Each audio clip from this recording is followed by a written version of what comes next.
In July 1966, hundreds of military officers stormed army barracks in the dead of the night. Blood ran through corridors. The country was Nigeria, a young nation just 6 years free. Less than a year later, the Southeast succeeded. A new nation was born, Biafra. This was not for independence, it was for war. A war that killed almost 1 million people, and most of them were children. This is a story of how colonial border, ethnic rivalry, and political leadership tore a nation apart. Nigeria gained independence from British on October 1st, 1960.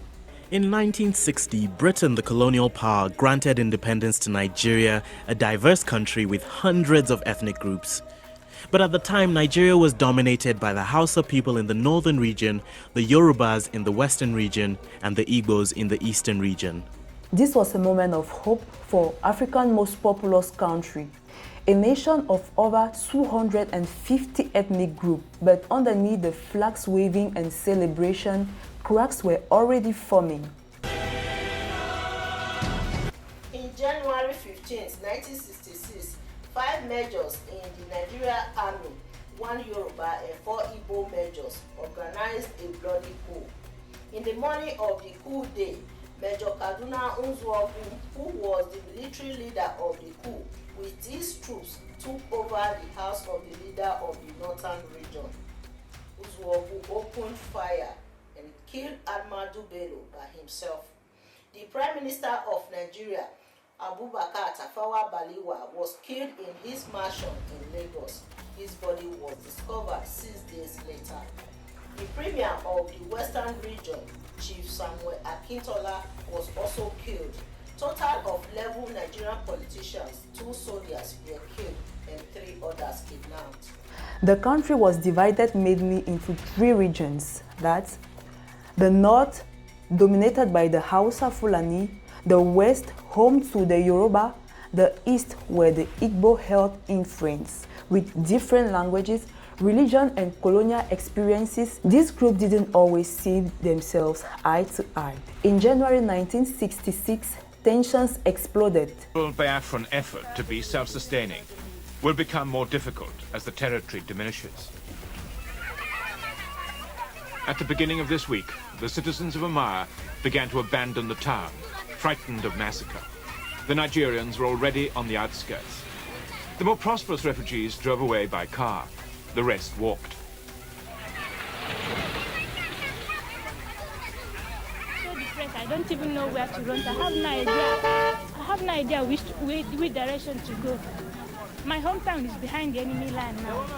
I have nowhere to go. Young Igbo officers started Nigeria's first military coup, assassinating top politicians, most of them from the north. Though the coup was portrayed anti-corruption, it looked ethically motivated. They sing when they practice army marching. No guns, no shoes, but a song that goes something like, "Thank you, General Ojukwu, for giving us the medicine with which to fight our enemies, instead of being murdered in our beds." Then came the counter-coup in July 1966. Northern officers struck back.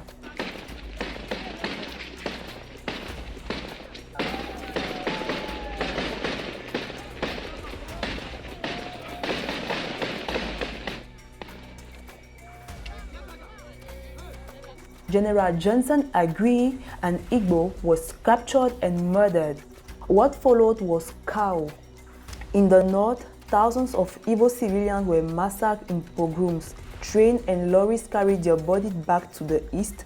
Over 1 million Igbo fled home terrified. The dream of a united Nigeria was falling apart. On May 30, 1967, military governor of the eastern region made a declaration. We, the people of eastern Nigeria, do hereby solemnly proclaim that the territory shall henceforth be an independent sovereign state of the name and title of the Republic of Biafra. Biafra was born, but the military government led by General Yakubu Gowon rejected the succession. They saw it as a threat to the national unity and the control of the oil-rich territory. On July 6, 1987, the Nigerian forces crossed the Biafra. The civil war had begun. But on this day, the Biafrans soon discovered that the Nigerians had outflanked them, and they had to retreat in the face of enemy armored cars.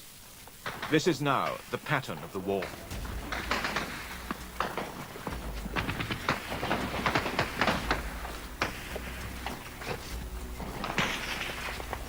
At first, Biafra group made gains capturing part of Midwestern region.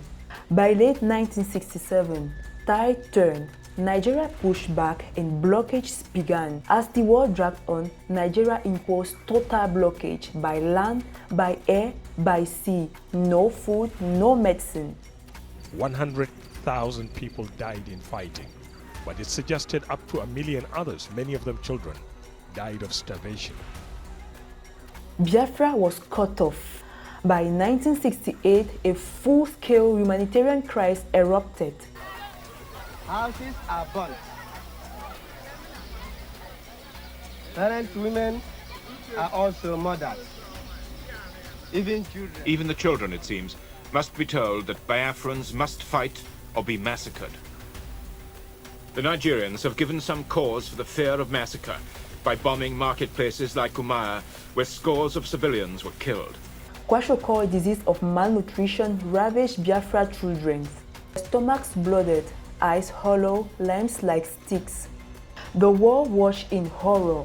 For the first time, television brought images of African famine into living rooms across Europe and America. Aid groups like the Red Cross, Caritas, and Médecins Sans Frontières, that is Doctors Without Borders, attempted food drops, often under fire.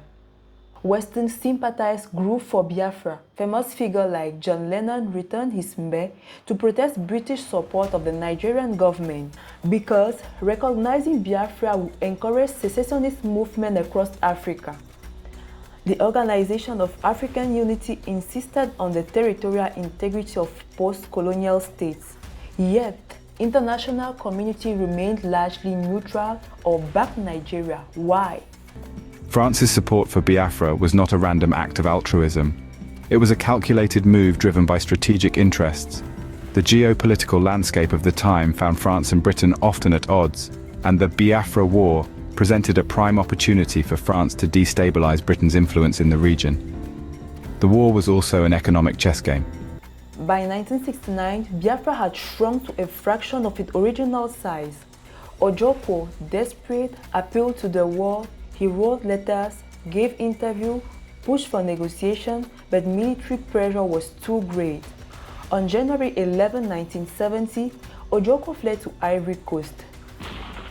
Back on the battlefield, the Nigerians were stronger and better equipped, and in January 1970, the Biafran secessionists surrendered. 3 days later, Biafra surrendered.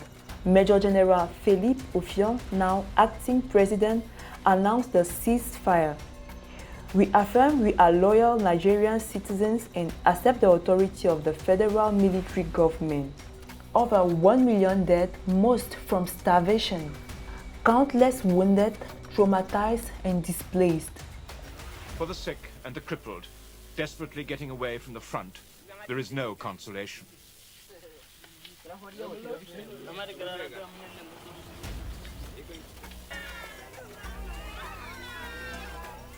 From the no-man's land near the front lines, children are brought in starving. A few nurses who are helping us, but we're also very short of drugs. So they couldn't survive with you. After the war, General Gowen declared a policy of no victory, no vanish. Supplies were left to rot in ports in Nigeria as no agreement could be reached to get food to the Biafran people. The conflict ended in 1970 when there was a formal surrender to Nigeria's General Yakubu Gowon. Colonel Emmanuel Nwaobosi was one of the 5 commanders of the coup and says the conditions that led to the war still exist. Most of our people will advise caution, less toward this thing.